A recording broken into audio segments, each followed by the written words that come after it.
我早2日咧睇一條片啊，係由Cargo鐘嘉豪先生拍嘅，片長大約5分鐘啦。裏面嘅內容咧雖然有好多粗口啊，但係我真係好明白佢嗰種憤怒啊。條片嘅內容咧係好值得各位家長去深思嘅，所以今日我拍呢條片去分享一下。片中咧提到怪獸家長啦，點樣去壓迫啲小朋友，完全冇理會嗰啲小朋友嘅意願，就嚟逼死個小朋友。我想講嘅係現今社會真係有好多呢啲咁樣嘅家庭存在住呢啲問題。我明白嘅，其實每個家長咧都係愛着緊啲小朋友，而如果呢份愛變成一種專制，又或者係用嚟彌補自己一啲遺憾嘅，咁就會出現反效果。各位家長喺你小朋友成長嘅過程，試下問下自己，你係想佢好好咁活出佢嘅人生，定係佢為你彌補你嘅人生缺陷而活嘅？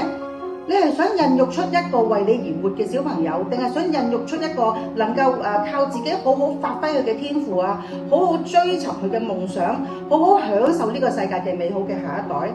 其實每個小朋友都係一個獨立嘅個體嚟㗎，佢係有權利選擇行一條乜嘢嘅路。我哋作為家長嘅責任係引導佢去行呢條路，並且陪伴佢、支持佢。當然啦，我哋有責任俾佢知道，佢嘅選擇每一件事背後都要接受同埋承擔結果，去訂立界線，話俾佢聽有啲乜嘢做得，有啲乜嘢唔做得。例如偷嘢嘅，如果佢選擇去做，其實佢係有需要承擔後果，就係咁簡單啦。喺留言區咧，我會放出Cargo嘅影片嘅，大家咧謹慎去觀看。今日嘅分享係咁多先，希望呢條影片可以喚醒一啲家長，讓每個小朋友都可以有一個愉快幸福嘅童年。下一集見。